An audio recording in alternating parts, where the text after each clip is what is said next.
It's about time, Sam. You've been running around making messes for too long, and now I'm going to choke the life from you. I can't wait to watch you die. Where is the outrage? So guys, I haven't contemplated an upload as much as this one. I went back and forth all day today, and after considerable consideration, I believe that the positives outweigh the negatives, and those negatives are kind of personal. So here we go. Bear with me. It's going to take me a moment to get this set up, but I need to do so that everyone understands kind of where we're at. So let's say that I know someone that owns a small business, and this small business is at the forefront of fighting the coronavirus. And what I mean by that is we've all heard on the mainstream media what we're supposed to do. Keep your hands washed and make sure that you keep everything clean, disinfected, and sanitized. So this small business is a cleaning business, and this cleaning business has some commercial accounts, and these commercial accounts have a lot of employees. Okay, so there you have it. So anyway, this morning, 5 o'clock this morning, one of the employees of this cleaning company called her boss at 5 o'clock in the morning. And she said, "Boss, we have an issue. I'm here at the account and I've got a cough this morning. And one of the staff at this particular account just came up to me quietly and said, we can't have this. This cough of yours is going to cause great alarm with everyone." See, this account that they were at already has rules in place, as you might imagine. They're trying to keep their employees safe, feeling safe.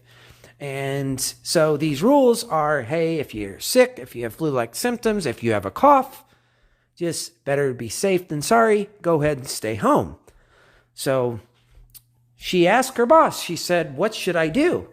And the boss said, "Well, we have no choice. There's only one option. We need to get you a coronavirus test and get you cleared." Now, you have to remember that right now, there is almost nothing in more high demand than cleaning type companies. So it is not far-fetched to say that it is very important to keep all of the cleaners going and going and going. We need to keep people working.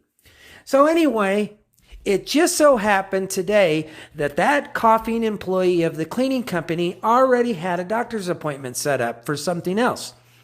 So the boss said, "While you're at the doctor today, tell them the situation and tell them that I'm kind of demanding that you get a test done, a coronavirus test. We need to get you cleared.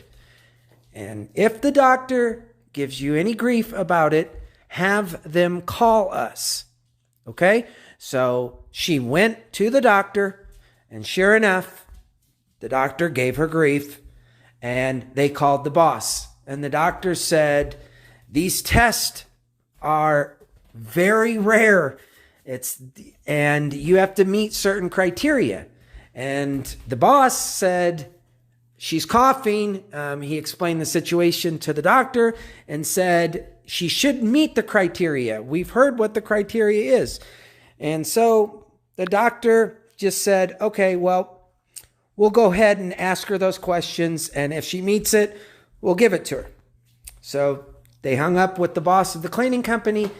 Anyway, fast forward 30 minutes later, and the coughing employee calls her boss back and says, "I'm sorry, boss, but they said that I didn't meet the criteria." So immediately the boss is like frustrated and starts asking questions. "Well, why exactly didn't you meet this criteria? What were the questions that they asked you?"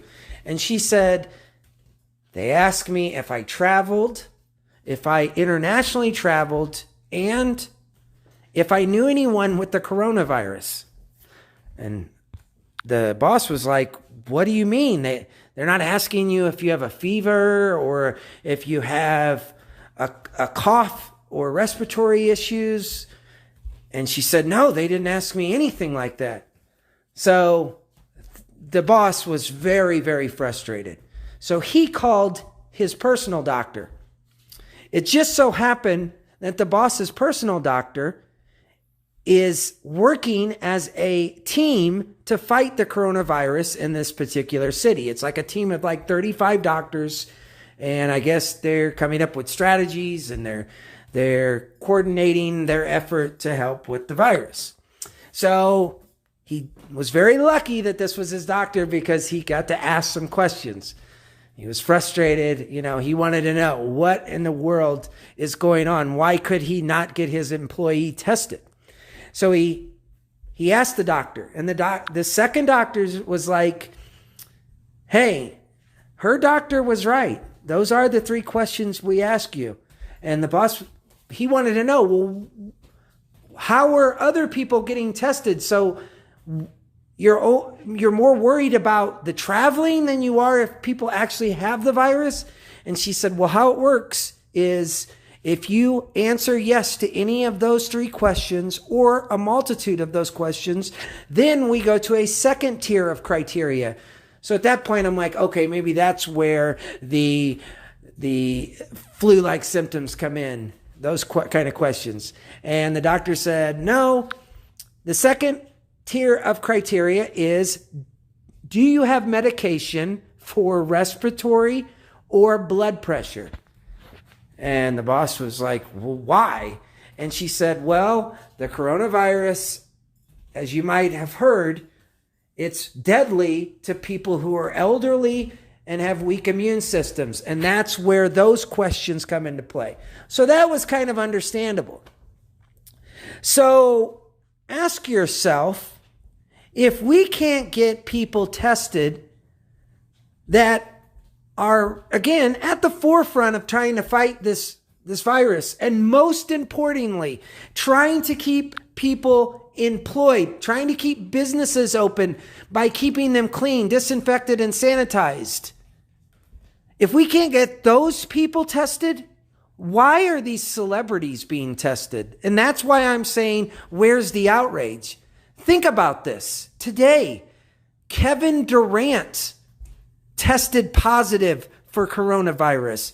Can someone please explain to me how Kevin Durant meets this criteria? Okay, let's say he travels. So what? How does he meet the second criteria? You're telling me that he has blood pressure medication or that he has respiratory medication of some sort? No, he's a world-class athlete. It's crazy. Tomorrow they're going to test the entire Lakers team. Okay? Remember last Wednesday, remember 3/11. That's when everything kicked off with Rudy Gobert of the Utah Jazz. You remember the video last week. I was extremely emotional.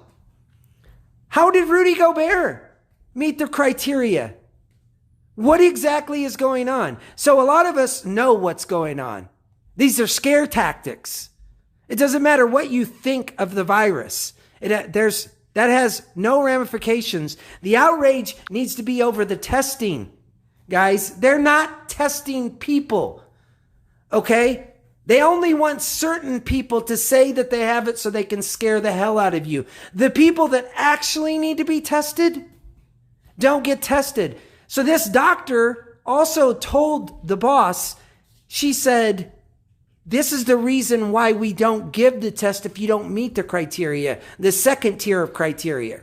It's because if you're a healthy person, we can just stick you in quarantine for 14 days and we don't have to worry about it, whether you're positive or negative. That way we're not wasting a test on you and we can give it to someone who's more important. So if that's the case, why are we giving it to world-class athletes? Where is the outrage?